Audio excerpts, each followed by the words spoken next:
Watching Kyle's unboxing videos again? Yeah, he always finds the coolest... No way! A robot dog? Gotta ask where he got it. Or use your Samsung Galaxy S24 Ultra. Just draw a circle around the dog on your screen, and it shows you where to buy it right in the app. Whoa, I just learned a new trick. And that for once, I beat Kyle to the next big thing. Circle it, find it with the new Galaxy S24 Ultra and circle the search with Google. Get yours now at Samsung.com. Internet connection required. Results may vary based on visuals. She is a stand-up comedian. She's a podcaster. She is a mother. My fear is that we are raising a generation of weenies. How do you get fired from 22 jobs?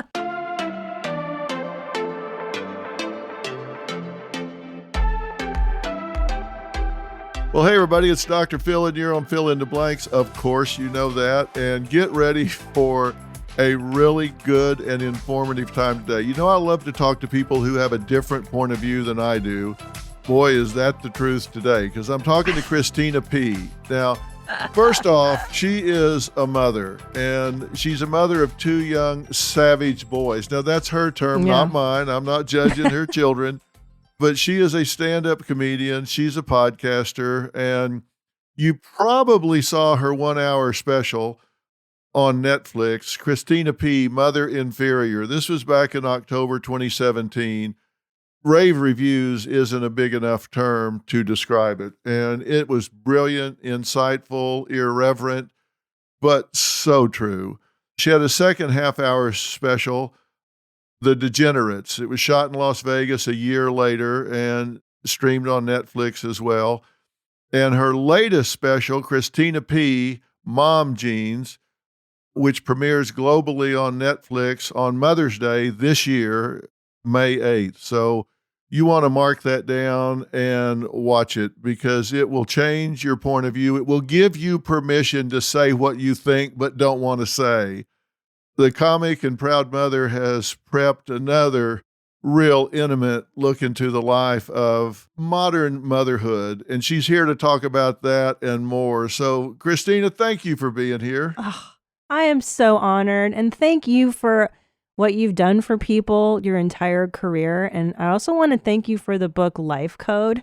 I read it in my 20s, and it changed my world. And now I don't trust anybody that works for me. I've ruined you. And I love it. So thank you. Well, you probably, like me, were raised to give people the benefit of the doubt, which I think is total crap. Why would we do that, particularly in our transient society? And I'm not a pessimist at all. In fact, quite the opposite. I'm an optimist. But why wouldn't we gather data before we make a decision about somebody? I agree. I think so many things you're taught in life are out of politeness and I think with good intent, but it's really not practical. And you have to unlearn all these things. But I think in relation to motherhood, so I'm an older mom. I gave birth to my first kid when I was 38. So I'm a Gen Xer. I grew up in the 80s. I was a latchkey kid. Yeah. And then I had children, and I was like, oh, people have peanut allergies now? What? How did this happen? Yeah. And it happened because pediatricians believed somewhere in the 90s that if we stop giving kids peanuts, they will not develop allergies. But what happened is they did, because we didn't expose them. Yeah. And my fear is that we are raising a generation of weenies. So this special, I don't pull back at all. I'm over it. I'm convinced that cancel culture is over, or rather, I've decided it. I don't care. Well, listen, I can't hold my tongue anymore. I'm so glad to hear you say that. I'm done. Well, you have a podcast, which is Your Mom's House, that you host with Tom Segura, and people, I'm sure, know who Tom is. He's brilliant and has given himself permission to say everything just like you do. And you just said you think we're raising a generation of weenies. I'd like to talk about that. What do you think about this generation we're raising right now? Because, listen, I've been really spending a lot of time digging into this issue. And in colleges right now, having these safe space rooms for kids when they're don't like the election results, complaining about teachers that are asking them to take positions, advocating issues they don't agree with so they can learn the other side's point of view, and they go complain about it. I'm like, are you kidding me? Well, they cry about it. I heard there's a puppy room. I don't know if I heard this on your show. That's not a rumor. I have verified that. I don't know what they did with the puppies afterwards. They probably have puppy SD or something. I don't know. Puppy. Well, the puppies need therapy. That's right. We're not talking about the rights of the puppies. But what do you think about these kids in this generation? It does seem to me like our job as parents and educators is to prepare children for the next level of life. Course. And I don't think we're doing that. I don't think we are either. I think there's this, what is it? Anti-fragility. Isn't that what we want? We want them to be anti-fragile. And let me tell you, I've been in therapy, and I don't think that everything that's happened in this generation is necessarily bad. I think it's great that we have feelings and that we are acknowledging feelings and difference, and people from marginalized parts of society feel that they belong. I think that's lovely. But now what? You know what I mean? Let's get on with it. And after being, I've seen a therapist for a decade to work through my own issues before I became a mother. And I asked her one time, what's the one thing that determines whether or not someone pulls themselves up and out and gets on with life? And she told me resilience. Resilience. Yeah, good word. But I think you have to learn resilience by having to exercise your resilience. If you don't have to bounce back because somebody's there to dust you off and pick you up every time, that's not going to happen. Listen, your mom may think you're precious and cute and wonderful, but when you get out in the competitive job market, your boss does not think you're precious and cute and wonderful. They just don't. If you don't learn that, you're going to be in a lot of trouble. Well, thankfully, my mother didn't think I was precious and cute. She was quite a beast. So I think she made me tough. But and also I worry about parents because I think the expectations are very high on us. You know, I go to the playground and that's me time. You know what I'm saying? Like I have a beer, I chill, I let my kids run wild, and I see helicopter parents like just going crazy. Like, you ever seen the parent that like narrates everything the kid is doing? Like, put your foot on the thing. Good job. Good job. And you're like, what are you doing? How's that? How are these kids going to learn to play, to fight, to make up, what are the parameters of social behavior? I think we need to leave them alone. And overscheduling. I'm seeing a ton of that. I have a kindergartner and people are asking me, well, what activities is he in? I go, what are you talking about? He's going to pick up a stick. He's going to throw a rock into the creek later, and we're going to make brownies. Those are the activities. Yeah. What activities? A kindergartner. Should he be in team sports and speaking 5 languages already? Like, it just, I don't know. Seems a lot. Yeah. You said there are some good things happening. I met with a focus group of 40 kids recently, 20 on the left and 20 on the right politically. I saw a lot of this fragility you're talking about, but I also saw such smart, bright, these kids were so informed. They had such great minds. And I thought, why are we wasting this with everybody gets a trophy bullshit? Well, and here's why, and I was talking about this on this show a while ago. What is it? Why do we cringe at the participation award? People like us who didn't have them growing up. And I think it's because it makes you feel pitied, right? Like, you lost. You lost. And then someone gives you a fake ass trophy. And it's like, what? F you. I know it. Let me lick my wounds and let me gather my druthers and I'll be back next time and I'll show you. I want to put a brick in it. You know, you have to lose. You have to lose. It's part of learning. And doesn't that cheapen it when you really do win? That's true. I mean, it really does. It cheapens it when you really do win. I played football in college, and I remember one time in a scrimmage we were having in front of a lot of people, the coaches could be on the field. I was playing linebacker at the time, and this coach comes running onto the field, jumps into the middle of the pile, grabs me by the face mask, and I had like 8 scratches on my face because his claws came through the face mask, yanked me up, and said, McGraw, do better, and threw me back down in the pile. And I'm laying there looking up at the sky thinking, yeah, dog. could you be a little more specific? Because I don't want you coming back. Do you want me to run faster, jump higher, hit harder? Could you be a little more specific? If a coach did that today, I guarantee you they would charge him with assault. Oh, yeah. Canceled. Done. I just looked at it like, I need to do better, figure it out. I'm side-eyeing this guy during the next play.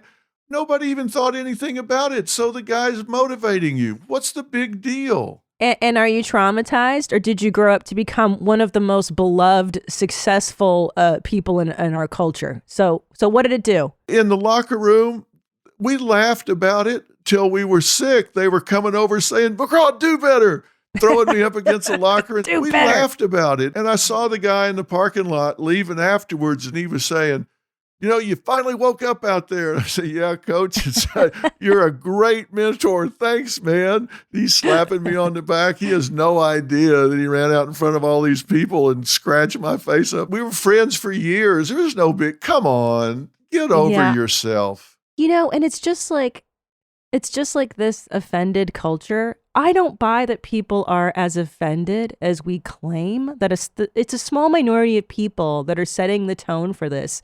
Because I tour the country, I do all the states, I go everywhere, and I don't buy it. And I don't think people are as fragile, and I don't think people are as offended as we think. I'll tell you what I do think. I think people are afraid to speak up because they don't want to be next. They don't want to have their turn in the barrel next because they say something, and this vocal minority starts putting all of these labels on them, from racist to misogynistic, all of these bad labels. I don't want the mob after me. So people don't say anything. I know. And then that small minority takes over. And that's scary to me. Yeah. And I think we got the tail wagging the dog now. Yeah, I think so. That's the problem. I'm over it. What I think is so funny too, Dr. Phil, is that I grew up watching cartoons like Bugs Bunny and Woody Woodpecker and all the old school Disney. And now when you turn on like any cartoons, there's warnings. For somebody's smoking a cigarette, the caterpillar and Alice in Wonderland. And you're like, well, okay. So if your kid says, what's the caterpillar doing? You go, smoking, and it's a bad habit. Don't do it. End of story. They can't even see crazy. Okay, so what happens when they go in the world and a coworker smokes, or they go travel and they're going to just be shell-shocked by life? I'm Katie Maloney, I'm 37, a divorcee, and I'm out here falling in love every day with myself. And I'm Dana Cathan, 33, former needy mess, and delusional Leo, but I've never been happier. Never been happier. You know that. Good. The foundation of this podcast is for people who want to live their life unapologetically. It's a safe space for anyone who's going through a transition in their life or just dealing with the regular bullshit. It's a religion. We're not saying that we're looking to start a coven, but that might be why we started this podcast. But we're not saying that. Join our cult. Community. The coven. Religion. Okay, let's just stick with community. Listen to the podcast. Listen to the podcast. And I get it. Look, we want to model good behavior for our children, but I heard a preacher the other day, they had a clip of him on the internet dogging on the Smurfs. Get out of town. Because the Smurfs have magic, and magic is evil. And evil is anti-Christian. And so they were saying, parents, don't let your children watch the Smurfs. Now, let me tell you, I can list a couple of 100,000 problems we have before I get to the Smurfs using magic. Same. I mean, really? Same. Yeah. Seriously? Same. I see a lot of people starving to death. I see a lot of people shooting each other in the back of the head. I see a lot of problems I would invest time in before I got to Papa Smurf. Yeah, I'm not too worried. And I grew up on him, and the Smurf stood for a lot of good things too, right? Kindness, community, fighting against evil. I don't know why these are not good forces. And also, it makes me laugh too because there's a million genders now, which I guess is good in some way too, but you're just like, I don't. Well, anyway, there's this thing. I live in Texas now. I live in Austin. and I grew up in Los Angeles. So I'm experiencing a vast culture difference, and I'm really enjoying a lot of it because, like, Yeah. in LA, people are like, there's no such thing as gender. It's all a construct. I'm like, really? Have you raised boys? Because girls and boys are not the same. I've never seen a 6-year-old girl pee out a campfire. Yeah. That is uniquely something I see. You know, my 3 and 6-year-old boys are naked right now on the driveway in cowboy boots. Like, that's real. And one of them's farting on me later. Like, that's, oh, so they wanted to have pride parades in kindergarten. Really? Schools here. Yeah. And I was like, okay, I understand the inclination of, like, we should teach kids about difference and all that. Do kindergartners have an awareness of sexuality and what that is? And I think kids are different and they come to awarenesses at different times. But I can tell you, like you, I'm from Texas. We have a home in LA and we have a home in Texas. Everything from COVID on down, when I'm in Texas, it's like there was never a pandemic. yeah, I know, it's the best. Here, you come here and Yeah. the shopping centers are full, the Yeah. restaurants are full. Everybody's going on about their life. And in California, everything is shut down. People are wearing biohazard suits to the grocery store. Oh, in LAX airport, I saw people in biohazard Yes. full gear, like hazmat suits Yeah. in customs. I was like, whoa. And Maybe you shouldn't leave the house if you're that worried. Stay home. I read a study recently. I'll actually put it on the website if people want to read it, where they looked at 3 factors and they were measuring what difference it made between states that went to total lockdown and states that did, like Florida, nothing. They were looking at mortality and how much disruption of the economy and education that state did. And they found no difference. If you totally blew up the economy and shut down your schools, the mortality rate was no different with states that didn't shut down the economy Wow. and didn't shut down the schools. So it had virtually no statistical impact whatsoever. And it was a pretty massive study, which I'll post and let people make up their own minds about it. But now they're starting to go back that direction again. And I'm really wondering if once you give the government certain authority and certain power, if they just have a hard time giving it back up. I think you're right.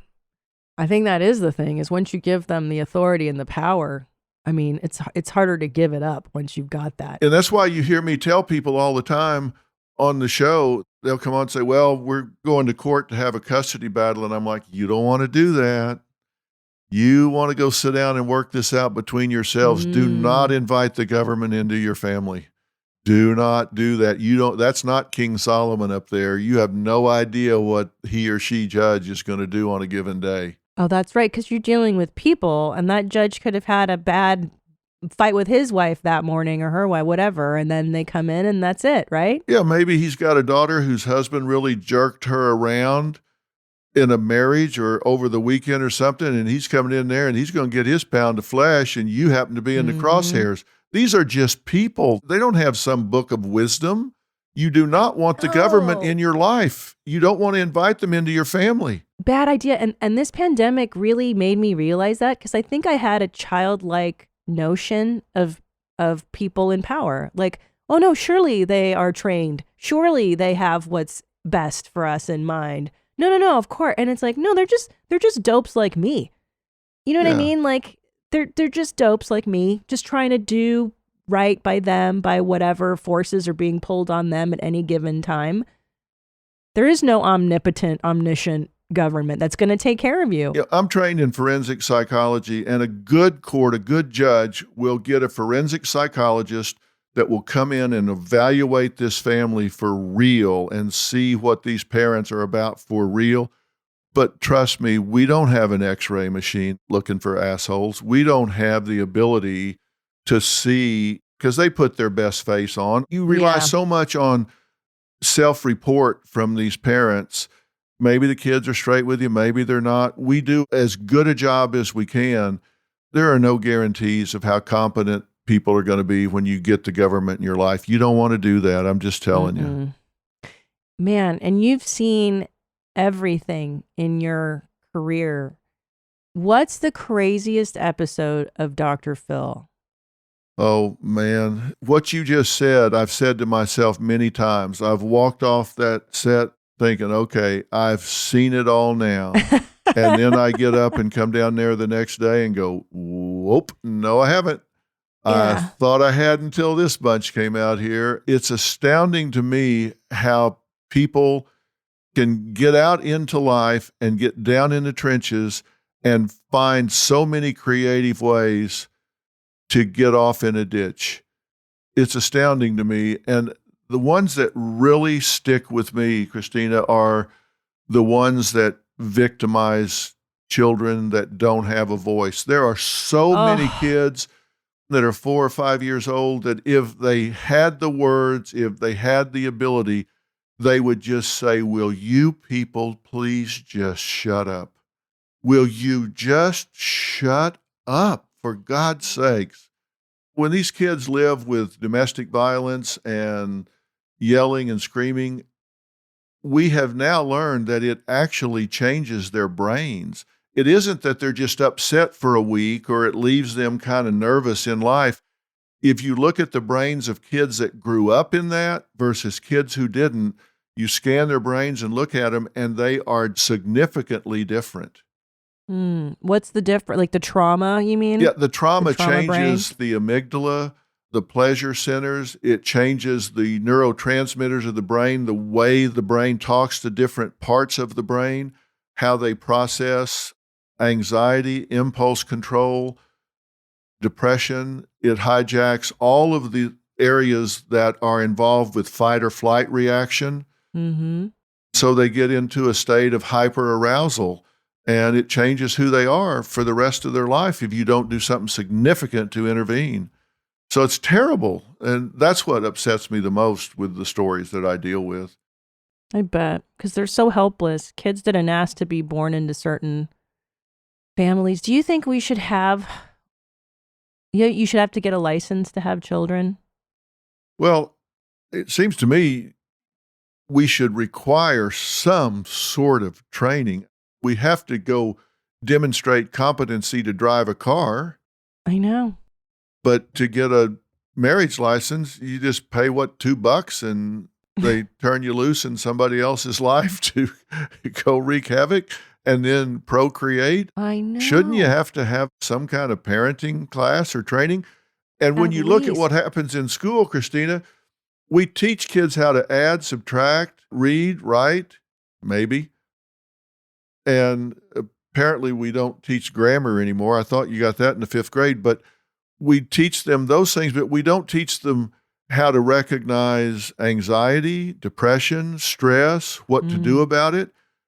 And then they get out there and get married and they don't have any of those skills to recognize or deal with that stuff. Why are we not teaching people this? That is so true. Because I went to college and I did well in college, and I was like, I graduated and with honors, and I was ill-equipped for the world. I was thoroughly ill-equipped in the sense of people don't teach you that, like the emotional intelligence, right? How to recognize feelings, how to deal with them. And number 2, the most valuable lesson, which is why I've always loved you, is if you don't take charge of your life, life takes charge of you. And if you don't teach kids that, I feel like that was the most valuable lesson for me, is like, oh no, if you don't do this, actively live, you're just going to, whatever comes along, you're just going to take it. And that's dangerous. So I'm actually, when I'm talking to you right now, I'm trying to think of like, for people listening who have kids, like what can we teach our children? What's the most valuable thing to instill? We look at kids sometimes and we go, oh, they don't listen. They roll their eyes. They don't listen. They may seem like they're not listening. They may roll their eyes, but trust me, if you hear not another word I ever say, they are always watching. They are always watching. You can be upset and maybe you just set your coffee cup down a little harder that morning. They notice that. If you're living your life without passion, you're just going through the motions and dragging along, they notice that. Parents that sell out and do a job they hate, and they come home every day, oh my God, I hate that job. They're modeling for kids that you grow up, sell out, and do what you hate. They notice that, and you are the most powerful role model in their lives. We have to model for these kids that you need to be who you are on purpose. You need to star in your own life. And if you don't, who will? Who's going to star in your life if you don't? And that's what we need to teach these kids. Find out what your passion is and be who you are on purpose. Don't be a follower. Don't be a sheep. Don't get out there and react to what's happened. Be proactive, not reactive in your life. Be who you are on purpose. Yeah, that's huge. That's huge. Do you do that? Are you who you are on purpose? Because you sure seem like you are. Look at this crazy set. Don't you think this is definitely who I am? But it took time. I wasn't born that way, and it took reading people like you, listening to people like you, failure, trial and error, crippling failure. And then you're just like, dude, what am I doing? If I don't take life by the horns, life's going to take me. Was there a moment that you gave yourself permission to say, you know what? This is no dress rehearsal. I don't get a do-over. I'm going to be me. And maybe people like it, maybe they don't, because it takes a lot of guts to do what you do to get up there. Our number one need is acceptance. Our number one fear is rejection. And you put it on the line every night when you get up in front of people. Right. Well, thankfully, Dr. Phil, my parents rejected me very early. So I don't have a false sense. Done, dude. I've already lost their opinion, you know? And, you know, I was useless in the real world. So I graduated with a degree in philosophy. And then in the next 4 years, I either quit or I got fired from 22 jobs. I tried everything in the world, and I didn't like any of it. And then I had a boss that he goes, you know, Christina, you're a horrible employee. You're the worst employee I've ever had, but you're funny. Why don't you go to the groundlings? And I said, okay. And that was it. I found my calling. And I put myself through every trial and tribulation just to make this dream come true. I stayed in divey motels. I've had glasses thrown at me, and I've had, you know, I've done it all. I've done, you know, like the Blues Brothers with like the chicken wire in their performance, an old ass reference for anybody listening. Because of this love of, for me, it's transcendent. You know, I believe, and I never bought this horse shit when people said to me, because I've been doing comedy for 20 years. 20 years ago, nobody wanted to hear women really tell jokes. That had to be terrible. I know, but you know what? Fuck them. And I don't care. And I remember, because when you watch somebody who's talented and funny, it transcends whatever shell, whatever meat shell they're in. And I was like, you know what? This is it. I don't care. I'm going to do this. And what happened was, like I said, I failed at everything else. I had my options were none. I'd fucked up my life so completely. And like I said, my parents didn't care anyway, so I'm not disappointing anybody. I got to hit rewind for a minute. How do you get fired from 22 jobs? They fired you as you're coming in the door? You don't look like you fit. Get out. How do you get fired from 22 jobs? Yeah. Okay, so one of them, man, I got a real attitude problem back then in my 20s. One, I was a paralegal, believe it or not, a corporate paralegal. And I just messed up. I kept messing up and messing up and messing up. I'm not good at details like that I don't care about. So that guy fired me. I've been fired from restaurant jobs because I'm not good. I'm not good at taking orders and I'm not good at doing stuff I don't care about. And I think I knew, I was like, I just suck. I just suck at this. I don't care. And I don't want to make somebody else rich. That made me crazy. So I had a bad attitude. Honestly. What job did you hate the most? What was your worst job ever? See, all the bad jobs have great perks. That's the thing, is that the worse the job, the better the perks. So the most depressing job I had, I was sitting in a parking box, like a parking lot. And then there was a booth. I would sit in there and I would sell parking, right? You think that's the most depressing job in the world. And I would sit in there for 4 hours at a time, but I loved it. Because I could smoke cigarettes. Back then I smoked. I could write. I could call my friends or whatever. my friends would come and visit me and I'd BS with them. And so the worse the job, the better but the worst job for me was probably in the legal field. That was rough because I had to pretend to be a normal person, like I was an immigration paralegal, I was a corporate paralegal, and I was like, people's lives were in my hands, and I was not good at that. Yeah. And I dropped out of law school. I couldn't handle law school. Listen, all I could do is comedy, Dr. Phil. This is it. That's got to have been good for material, at least. Yes. I mean, this failure. Yeah, you got to look back and think about that. I had terrible jobs, but none of them were interesting. They didn't have any perks to them at all. What were your terrible jobs? Well, one, I was a car hop at A&W Root Beer Stand, and I was doing pretty good until they put us on skates. That's so hard. I got the worst balance of anybody I've ever seen. I mean, there's shit still rolling down the street from me scattering stuff all over the place, and that didn't last very long. Then I had a job working for a surveyor where you stand with the stick and they're looking at you through that little thing. And it was in the summer in Texas and Oklahoma, and it was out on a highway. It was like 115 degrees, and on the asphalt, it was 145.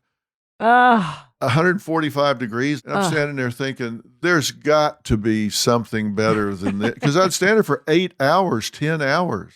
Right. But see what that did to us is that we went, there's got to be something better. Yeah, exactly. And by God, suffering is good. Suffering purifies the soul, and it makes you go, you know what? I'm not going to stand for this.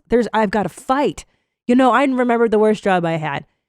My first job, I was 15 years old, Mary Lander Marketing Research. I was actually 14 years old. My stepdad changed my birth certificate because he was a criminal. He's dead now, so I can say that. So I could work in the state of California as a 15-year-old.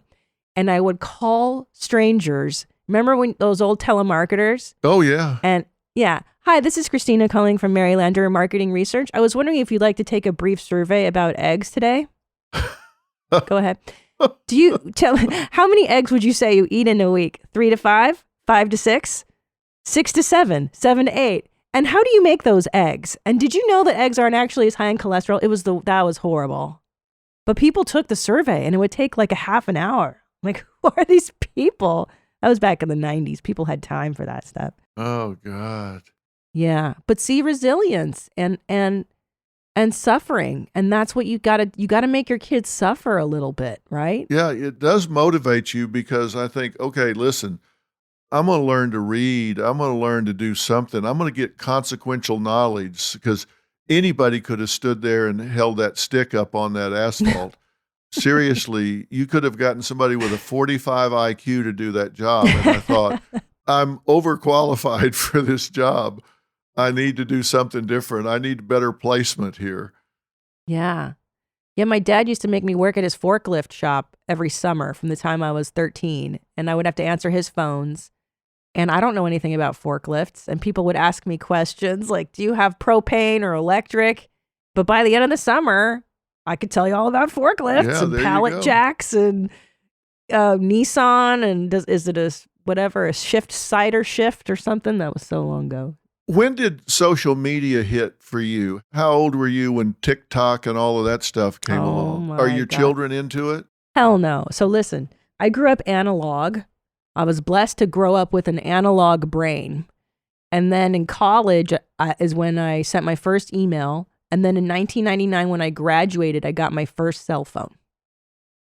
And then I found TikTok 2 or 3 years ago now. Right. I love the dark side of the talks, like all those, like people embarrassing themselves is so amazing. I mean, you know this. You did a national TV show. Why would anybody?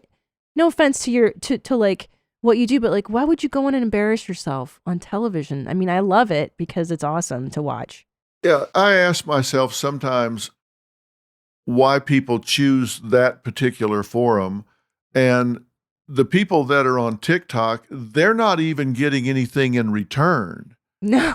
They're not getting advice. They're not getting guidance. They're not getting their problem solved. They're just getting people to watch. I watched a girl on TikTok yesterday. Somebody sent it to me. I guess there's a Sprite challenge now or something where you're supposed to drink a whole Sprite without burping.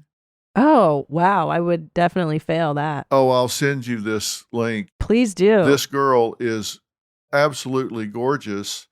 And then she starts talking. Does she talk like this? Does she say she's Josh Safdie's muse? Well, you just have to see it. But I can't wait. It's a Sprite challenge, and she drinks the whole thing down, but she goes on quite a journey.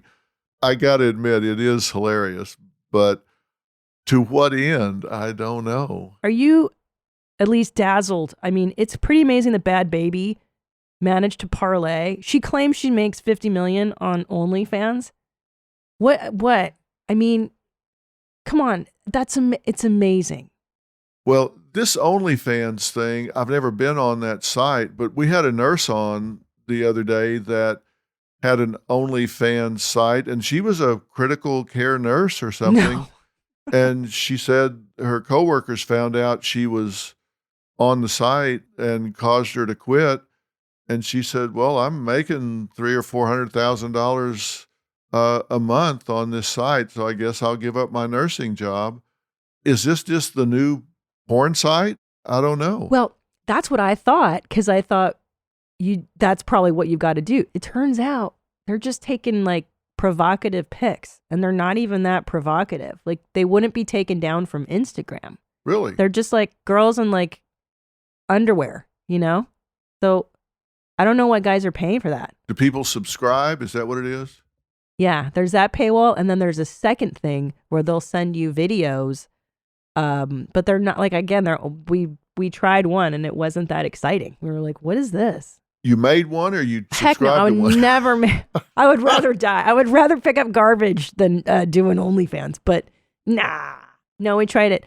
Yeah, I think it's crazy I mean, you grew up analog too. I think selfies, I want to vomit every time I know I have to take some sometimes for the business I'm in, but I feel a deep sense of a shame. And what does that do to us? What's that going to do to children who grow up in just this mirrored hall of like, we never saw ourselves this much growing up? Well, no, we didn't. But I do think we have kind of a narcissistic generation now. And Yeah. I don't think it's their fault. It's just the technology has taken over, but it's a content eating machine. So we're obsessed with providing content, but people think, okay, I'm brushing my teeth, I've got to post this. No, you don't. I don't need to see you brushing your teeth. I don't need to see you changing into 5 different tops. And now they're using these filters. And my problem is young people don't, maybe they do now, but I think for a long time they didn't realize that's a filter. This isn't how these people really look. Yeah. And they compare themselves, and by comparison, they come up short. And so they feel bad about themselves. This is true, but good news, Dr. Phil. I don't know if you know this, but there's all kinds of models now and there's overweight models, and Victoria's Secret has their first Down syndrome model too. So now everything's represented, so you can see everything. Yeah. Well, I guess there is an audience for everything in the world. And I just wonder sometimes if we're putting it in the right frame. I'm not saying that anybody deserves more attention than somebody else, but I wonder if we're putting it in the right frame or if we're using somebody to virtue signal. I think I get resentful when I see advertisers just scooping up the latest like fad of what's inclusive right now. It's like, do you really care about this particular cause, or you're just using this to sell product? Yeah. It feels cheap. It doesn't feel real. You can look at a fast food commercial, and if you freeze frame it at any time, you can count every cause. You can call it diversity or whatever you want, but you can't tell me that this company is passionate about everything represented on the screen at that point. First off, nowhere on the screen is a hamburger Right. because they're not selling the hamburger in the commercial. They're selling acceptance and happiness and inclusion. It's like, hey, come here and eat and look how happy everybody accepts everybody. You go down there and get shit beat out of you. I mean, really. And then when you do see the product, I've never seen one that looked like that. Right. That They're so hamburger's perfect. like, 6 inches No. tall and it looks No. all great. And then you go down and get one. It looks like they've had it under the porch for 3 weeks. Well, seriously? This is the best one I you've got? know. But it's so funny because when did corporations become political? It's like, remember, you just buy a Coke or beer. Beer will get you laid. It was pretty straightforward. It was like sex and joy, right? And now it's like, and these other causes that we really don't believe in. I just think there's so much virtue signaling. And if people are really sincere about it, that comes across. People know the truth when they hear it. Yes, I agree. And I think they know when it's not the truth. I agree. I think that's why you're so successful is you're saying things that people, it resonates with them because it's authentic. They know maybe this isn't what you would say in a momming class, but it's what every mother is thinking. It's what every mother is experiencing. What do you talk about in the new special? Tell people. I'm so excited. Okay, so just so you know, like the LA Times, the writer watched it and she called me and she was like, "Whoa." I'm like, "What, is that good or bad?" She's like, "Whoa." She's like, "You're saying things." She's like, "Did you cut things out?" She's like, "Well, I'd like to see what you cut out." I'm like, "Yes, I did actually." And here's the deal. Comedy's job is to find the line. I find the line. And I toured with this hour all over America. Red states, blue state, you name it. I went there. I know where the line is. And I think I found it. So I talk about number one, growing up. I wish growing up 80s and now raising kids in today's world and what that is like. And then also, which is absurd because there's so much stuff that like it's so different. I feel like I grew up in a completely different world and now I'm in a space alien. And then I talk about my own parents, and I think this is everybody's struggle is you want to do better than what you were given, right? And it's not their fault. Your parents did the best they could. And then I think the truth about motherhood. So anyway, I fell down the stairs getting to my baby in a hurry, and that's how I broke my ankle. And see, that's a mother's love. That's a fucking mother's love. And nobody tells you this, but being a mom, it's an emotional roller coaster. Like, I go from joy to rage to exhaustion to exhilaration every 6 seconds, every day. And just when I'm ready to throw that baby in the river,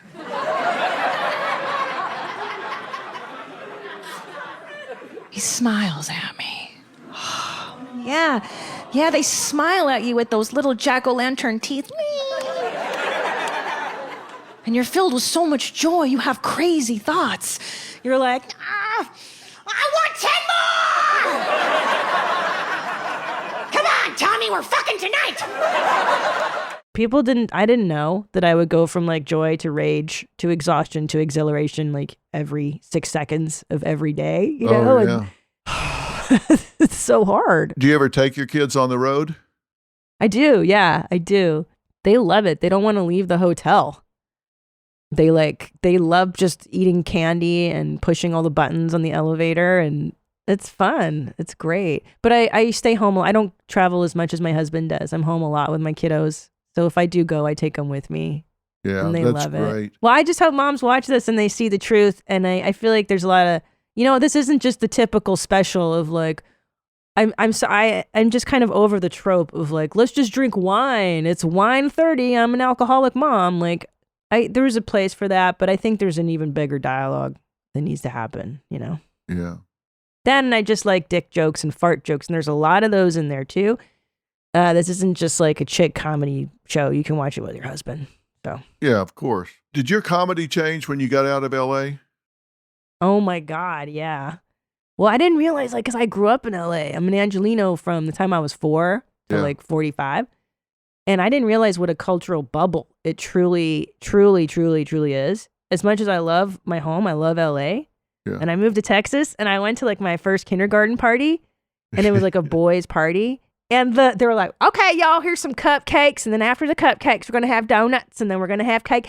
And there's snakes and there's like snakes hanging from the walls for the boys to play with. And like parents are drinking margaritas and everybody, hey, y'all, like just so laid back and so normal and nobody's offended and nobody's worried about anybody's gender identity or like, it was calm and it was cool. It is calm. We love the people here. And a lot of our friends have moved from LA to Texas, and every single one of them loves it. It's not culture shock, it's culture stimulation. Yes. Joe and Jessica Rogan have moved to Austin. Yes. I know you guys know them. I love them. And they love it. But it is different. I wish people would really visit different parts of the country more from LA and realize there is a whole different mindset, different culture out there, because it is a bubble. Mm-hmm. It is. And like I said, I grew up in it. So I was very sure that this is the right way. And then I've always toured all over the country, but there was always kind of in my head, I have to admit, a bit of an us versus them, like, but I'm from LA. I'm cool. I know what's up. And then I'm like, oh, wait a minute. No one cares about the stuff we care about in LA. Like nobody cares. I think most people just want to raise their children and have a Coke and a smile and like, and enjoy their lives and get on the river and enjoy barbecue, Yeah, it's a different life, but Austin is a very sophisticated city. There's a lot of tech down there. Yes. There's a lot going on in Austin, Texas. Yes, there is. And I love it. And I've been meaning to ask you, pork ribs or beef? I got to say beef. Pork is more work. What? Well, pork is more work. I feel like the beef rib, it comes like this big. I know, they're dinosaur ribs, but you got to work harder to eat the pork ribs. But I guess the pork ribs is a better payoff flavor-wise, but you got to make sure they're done. Yeah. You can go to County Line out there and get a dinosaur rib. That's what's up, County Line. That's right. I love that one. I like the one on the lake. I take my boys there. Yeah. They lay down on their bellies on the dock and they poke the turtles and no one says a damn word to them. It's so funny. And it would never happen in other places in the country. Are those the biggest ribs you've ever seen? Yes. I mean, really, they do look like dinosaur ribs. Yes. I've never seen it in my life. Anyway, my cholesterol was a little bit high and I have a doctor here in Austin. And I go, but I love ribs. I just moved to Texas. I have to eat barbecue. And he goes, well, okay, you can have the brisket and the sides, and that's about it. Like, that's such a Texas doctor thing to say. You can have the brisket. All right. I'll settle on he'll make a deal brisket. with you. He'll make a deal with you. Yeah, get out of here. So does Tom like it? Does he like Texas? Loves it. We're thrilled, man. It's good for the kiddos. There's so much to do here. Every weekend we go check out a different park. They throw rocks. They pull bark off of trees. And I live a smaller life. I think it's really cool. I get to see I get stoked on birds. I've seen a turtle in my backyard. I'd never seen a turtle. From 45 years of my life, a real Seriously? turtle. No, I grew up in LA, concrete jungle, San Fernando Valley. Yeah, well, there are some snapping turtles down there that are prehistoric, that's for sure. So you grew up in Dallas? No, Nebraska, right? No, Oklahoma and Texas. Oklahoma, okay. Yeah, we bounced around just here, there, anywhere, but mostly Oklahoma and Texas, every small town you could think of, because my dad was in the oil business. Not in owning oil, but in servicing with drill bits and stuff like that. So we were all around, and I loved it. I mean, I didn't mind it a bit, but we were never anywhere for very long. So you learn to make friends. Resilience. Because you're always the new kid. Yep. You know what I love about Southerners too? They love to make chit chat. I learned how to make chit chat. Oh, yeah. I never knew that. Oh, chit chat's an art form here. Oh, how's the weather? People come and they just visit.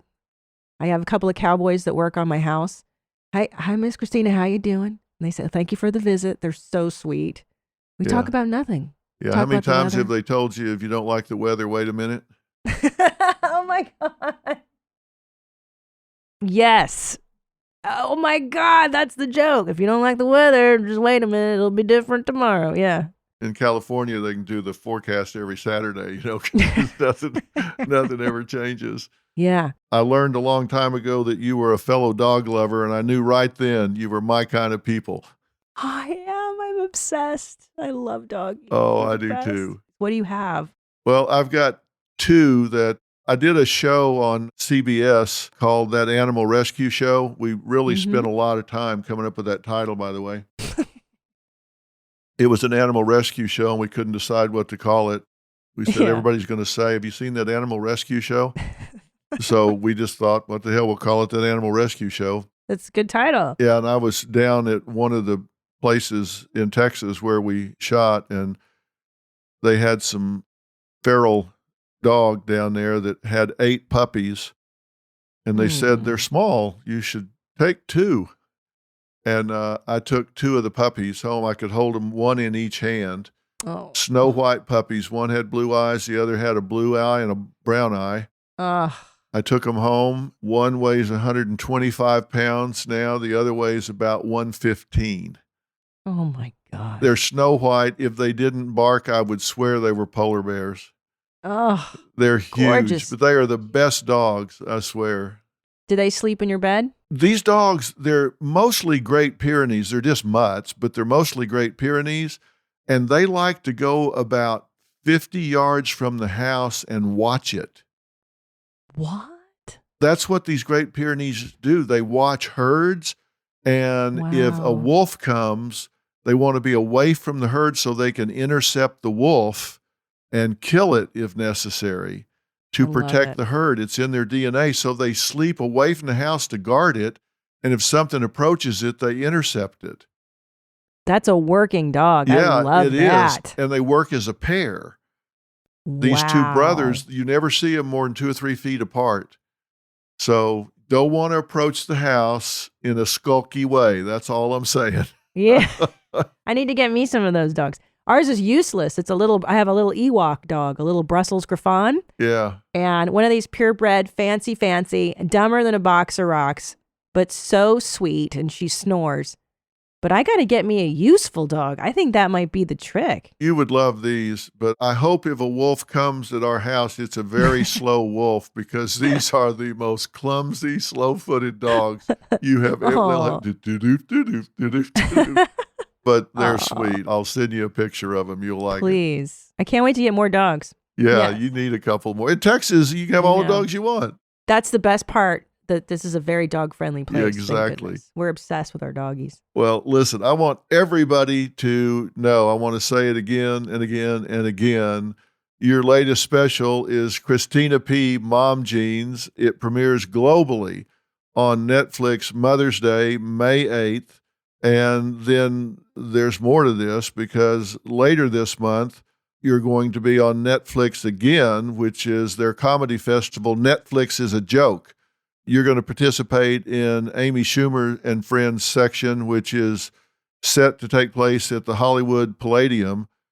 Mm-hmm. You're going to be on with some others. So you're just Netflix all over, right? Thank you, Sarandos. Absolutely. Praise Yeah. Netflix. I love Yeah. it. My husband, his first special ended up at Netflix back in 2014, Yeah. and he was disappointed. We were like, "What's this Netflix? What are you talking about?" Now look, right? Yeah, I think they're doing a great job. I executive produced Kirk Fox's special that was on Netflix. Wonderful. I Yeah. love Kirk Fox. So funny, so talented. Yeah. He's touring with my husband. Yeah, well, I understood he was. He's a great one to be on the road with. He says it's Yeah. going great, but I'm a huge comedy fan. I'm a huge fan of yours. I want everybody to tune in. What a great way to celebrate Mother's Day That's right. with this new special. If you want to honor your mother, sit down and watch this with her, because it will honor what she's been through in raising you. Trust me. You'll get red-faced a couple of times, but you will have some good laugh. It's a great way to bond with your mother all over again. So, Christina, thank you for taking the time to do this. Oh It really means a lot.